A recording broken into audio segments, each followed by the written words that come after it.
আমাকে আদর করো, আজ আমাদের বাসর রাত। আমার বাসর করার ইচ্ছে নেই, আর তোকে আদর করারও ইচ্ছে নেই।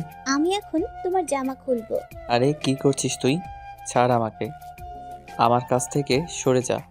আজ আমার আর ওর বাসরাত। আমার নাম রোমন, আর আজকে যার সাথে বাসর তার নাম স্নিগ্ধা। স্নিগ্ধা আমার মামাতো বোন। আমি হলাম বড়লোক বাবার একমাত্র ছেলে। স্নিগ্ধাও বেশ বড়লোক। স্নিগ্ধা আমাকে জোর করে বিয়ে করেছে। স্নিগ্ধা আমাকে ছোট থেকে পছন্দ করত। আমার অন্য একটি মেয়ের সাথে সম্পর্ক ছিল। আমার গার্লফ্রেন্ডের নাম ঋষিতা। ঋষিতা খুব ভালো মেয়ে। আমি ঋষিতাকে খুব ভালোবাসি, কিন্তু স্নিগ্ধা আমার আব্বু আম্মুকে পটিয়ে আমাকে বিয়ে করেছে। ঋষিতা অনার্স দ্বিতীয় বর্ষের ছাত্রী, আর আমি মাস্টার্সে পড়ি। ঋষিতা, স্নিগ্ধা আর আমি এক কলেজে পড়ি। ঋষিতা আর স্নিগ্ধা দুজনে একই বর্ষে পড়ে। ঋষিতাকে আমার খুব ভালো লাগতো, তাই তাকে প্রপোজ করছিলাম। ঋষিতা আর আমাদের প্রেম ভালোই চলছিল। তারপর স্নিগ্ধা জানতে পারে, আর ঋষিতা বাবা মাকে উল্টাপাল্টা বুঝিয়ে জোর করে বিয়ে করে। আমিও বাবার মুখের উপর কথা বলতে পারি না, তাই বাধ্য হয়ে বিয়েটা করে ফেলি। আর আজকে বাসর রাত এই পেতনিটার সাথে। তুমি আমাকে সরে যেতে বলছো? আমি তো এখন তোমার বউ। তোমার উপর আমার সম্পূর্ণ অধিকার আছে। আমার যা খুশি আমি তাই করব। এই কথা বলে আমি রুমনের ঠোঁটে নিজের ঠোঁট মেলানোর চেষ্টা করলাম। আমি সাথে সাথে পেতনিটাকে ধাক্কা মেরে ফেলে দিলাম। স্নিগ্ধার টেবিলের সাথে ধাক্কা লেগে মাথা থেকে রক্ত বের হচ্ছে, কিন্তু আমি ওই দিকে খেয়াল না করে রুম থেকে বের হয়ে ছাদে চলে গেলাম আর একটা সিগারেট ধরিয়ে খেতে লাগলাম। কিছুই ভালো লাগছে না, কিভাবে যে এই পেতনির হাত থেকে মুক্তি পাবো। আমি মাটিতে বসে কান্না করছি, এমন সময় রুমনের ফোন বেজে উঠল। উঠে গিয়ে দেখি ঋষিতা কল দিছে। আমি ফোনটা হাতে নিয়ে ফোনটা কেটে দিলাম, তবুও শাকচুনিটা বারবার কল দিচ্ছে। রাগেতে ফোনটা রিসিভ করলাম। কি হয়েছে, এত কল দাস কেন আমার স্বামীকে? তোমার স্বামী মানে রোমান বিয়ে করেছে? হ্যাঁ, আর আজকে আমাদের বাসর রাত। তুমি আমাদের ডিস্টার্ব করো না। তুমি রোমনকে ভুলে যাও, আর কল দিবে না। আর একবার কল দিলে ব্লক করে দেব। এই কথা বলে আমি ফোনটা কেটে দিলাম। তারপর শাকচুনিটা আবার কল দিল। আমি ফোনটা রিসিভ করলাম। তোকে কল দিতে নিষেধ করলাম, আবার কল কেন দিছস? আমি তোমার কথা বিশ্বাস করি না। রোমান আমাকে অনেক অনেক ভালোবাসে। সে আমাকে কথা দিয়েছে সে আমাকে ছাড়া অন্য কাউকে বিয়ে করবে না। তোর বিশ্বাস করা না করাতে আমার যায় আসে না। রোমান কোথায়? আমি রোমানের সাথে কথা বলবো। তুমি রোমানকে ফোনটা দাও। রোমন তোমার সাথে কথা বলতে চায় না, আর কল দিবে না। আমরা আমাদের এই সুন্দর মুহূর্ত তোমার জন্য নষ্ট করতে চাই না। আর সত্যি কথা বলতে, রোমন তোমাকে কোনোদিনও ভালোবাসেনি। তোমার সাথে শুধু টাইম পাস করেছে। রোমন শুধু আমাকে ভালোবাসে। তুমি রোমনকে ভুলে যাও। এই কথা বলে সাথে সাথে ফোন কেটে দিলাম, আর ফোনটা বন্ধ করে রাখলাম, না হলে বারবার কল দিবে। ভালোই ডোজ দিয়েছি শাকচুনিটাকে। এদিকে কয়েকটা সিগারেট শেষ করে আমি ভাবলাম এতক্ষণে পেতনিটা মনে হয় ঘুমিয়েছে। তারপর নিচে চলে গেলাম আমার রুমে। গিয়ে দেখি পেতনিটা বসে আছে, আর দেখলাম তার কপালে আঘাত লেগেছে। আমার একটু মায়া হলো। আমি মলম নিয়ে লাগিয়ে দিচ্ছি, আর সে চুপচাপ আমাকে দেখছে। আমি ব্যান্ডেজ করে দিয়ে তার চোখের দিকে চোখ যেতে দেখলাম সে অনেক কেঁদেছে। তাই আর কিছুই বললাম না। আমি বালিশ নিয়ে আর ফোন নিয়ে সোফাতে গেলাম। ফোন দেখি অফ করা। আমি তো ফোন অফ করিনি, আর আমার ফোনে চার্জও ছিল। তাহলে ফোন কিভাবে অফ হলো? যাই হোক, এত ভেবে লাভ নেই। আমি ফোনটা অন করলাম। অন করে কল লিস্টে দেখি ঋষিতা কল দিছিল, আর ঋষিতার ফোন রিসিভও করা হয়েছে। আমার তো রাগ উঠল।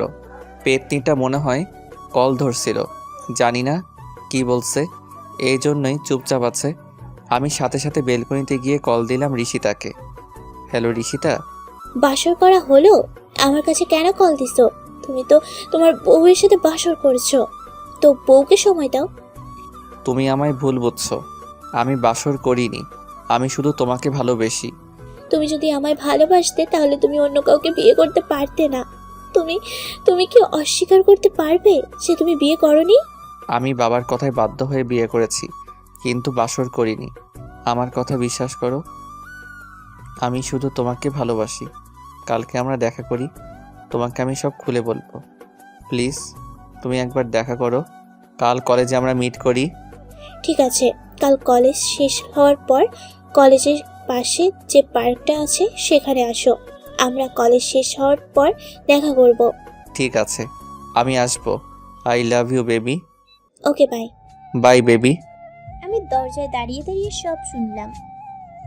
কাল দেখা করতে যাবে, আমি কিছুতেই যেতে দিব না। কাল হোক, দেখাবো মজা।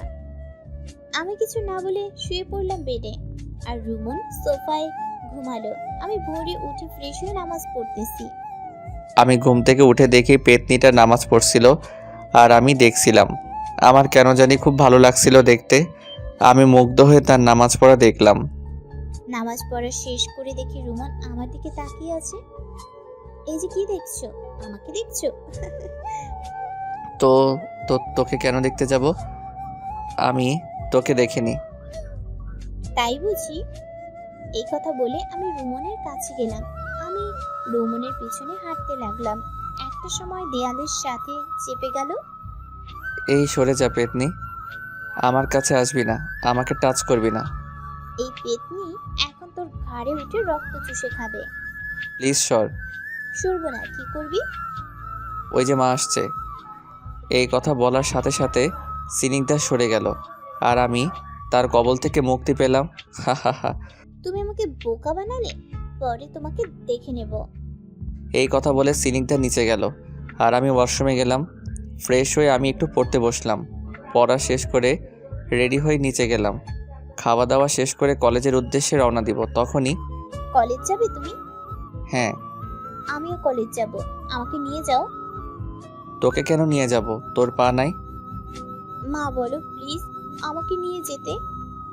মা নিয়ে যাইতে বলল, কি আর করার, মায়ের কথা তো শুনতে হবে। তাই রাজি হয়ে গেলাম। ঠিক আছে, রেডি হয়ে আয়, আমি এখানে আছি। ওকে। এই বলে আমি চলে গেলাম রেডি হতে। গিয়েই বাথরুমে পড়ে গেলাম। আর যাওয়া হলো না। রুমন একাই কলেজ চলে গেল। আমি তাদের দেখা করা আটকাতে পারলাম না। এদিকে আমি কলেজ শেষ করে পার্কে গেলাম। গিয়ে দেখি ঋষিতা আমার জন্য দাঁড়িয়ে আছে। আমি ঋষিতার পিছন থেকে চোখ ধরলাম। ছাড়ো রোমন। আমি চোখ থেকে হাতটা সরালাম। ডার্লিং, আমরা বসে কথা বলি প্লিজ। এই বলে দুজনে বসলাম একটা বেঞ্চে। দেখলাম ঋষিতা আমার উপরে রেগে আছে। আমি ঋষিতার হাত ধরলাম। আমাকে ভুল বুঝো না, আমি তোমাকে সব খুলে বলি। কি বলবে তুমি আমায়? কালকে বউয়ের সাথে বাসর করছো, তুমি তো আমার সাথে টাইম পাস করছো। তোমাকে এই কথা কে বলল? তোমার আদরের বউ। কি? হ্যাঁ। ও মিথ্যে বলছে। সত্যিটা আমি তোমাকে বলি, প্লিজ শোনো।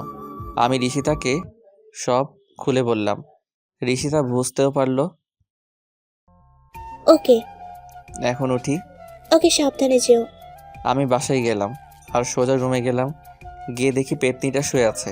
আমি রাগের মাথায় ওকে টেনে তুললাম আর বললাম, কালকে ফোনে ঋষিতাকে কি বলছিস? আমি তোকে ভালোবাসি না। তোর মতো মেয়েকে ভালোবাসা যায় না। তুই আমাকে জোর করে বিয়ে করেছিস। ঋষিতাকে আমি ভালোবাসি এটা জেনে তুই আমাকে বিয়ে করেছিস। আমার ভালোবাসাকে আমার থেকে দূরে করার চেষ্টা করছিস।